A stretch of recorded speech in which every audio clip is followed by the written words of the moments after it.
আমি কথা বলছি কিভাবে আমাদের সন্ততির ছেলে-মেয়েদেরকে অল্পে তুষ্ট রাখা যায়। কোন শিক্ষাগুলো আমরা দিতে পারি? প্রথমত ছোট থেকেই আপনার সন্তানকে এই শিক্ষাটা দিন যে কোনো ব্যাপারে বিশেষ করে রিজিকের ব্যাপারে, ইনকামের ব্যাপারে, যে টাকা-পয়সার ব্যাপার থাকে এই শিক্ষাটা আপনি ছোট থেকেই তার কানে দিয়ে দিন যে যতই তুমি খাম করো, যতই তুমি উদগ্রীব হয়ে যাও কোনো কিছু পাওয়ার জন্য, তুমি ততটুকুই পাবে যতটুকু কি তোমার রিজিক রয়েছে। যতটুকু আল্লাহ তোমাকে দিয়েছে ঠিক ততটুকুই তুমি পাবে। অন্যথায় একটা দানাও কিংবা একটা পয়সাও তুমি কিন্তু কোথাও পাবে না।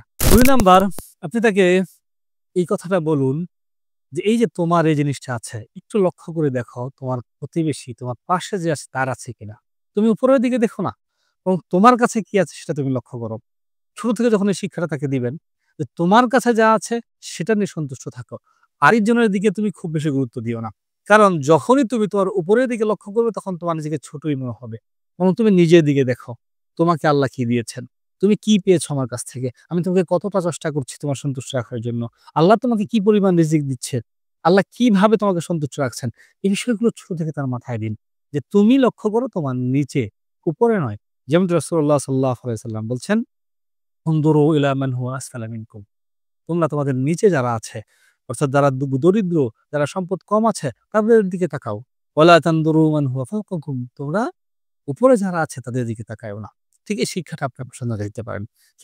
৩ নাম্বার আপনি আপনার সন্তানকে যা শিখাতে পারেন সেটা হলো যে আপনি আপনার সন্তানকে এই কথাটা বলেন যে, আল্লাহ পৃথিবীতে সবাইকে তার প্রয়োজন অনুযায়ী রিজিক দিয়ে থাকেন। অর্থাৎ যার যতটুকু দরকার তাকে ততটুকু দিয়ে থাকেন।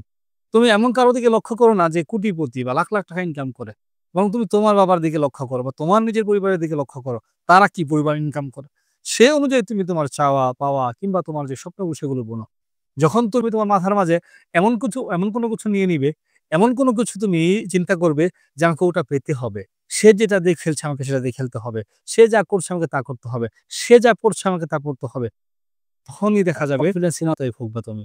তোমার ভিতরে এক ধরনের অ্যা হীনমন্যতায় চলে আসবে। এক ধরনের নাশুকরিয়া চলে আসবে যে আল্লাহ তাকে দিল আমাকে কেন দেয়নি? অথচ আল্লাহ রাব্বুল আলামিন কিন্তু এমনভাবে রিজিক দিয়ে থাকেন যেমনটা যার দরকার। এজন্য আল্লাহ রাব্বুল আলামিন বলছেন, আহুম ইয়াকসিমুনা রাহমাতা রাব্বিক। তারা কি তোমার রবের রহমত বন্টন করে? আল্লাহ পরবর্তীতে বলছেন, নাহনু কাসামনা বাইনাহুম মাঈশাতাহুম ফিল হায়াতিদ দুনিয়া ওয়া রাফা'না বা'দাহুম ফাওকা বা'দ দারাজাত। আল্লাহ রাব্বুল আলামিন পরবর্তীতে বলছেন যে, বরং তারা তো কেউ রিজিক বা রহমত বন্টন করে না।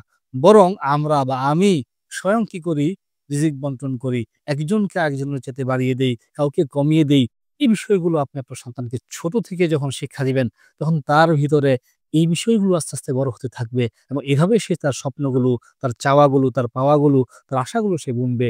এতে করে আস্তে, আস্তে দেখবেন আপনার সন্তানটা ইনশাআল্লাহ ভালো হবে এবং ভবিষ্যতে সে আকাঙ্খা কম করবে কিংবা অল্পে তুচ্ছ থাকার যে অভ্যাস, সে অভ্যাসটা সে অভ্যস্ত হয়ে যাবে।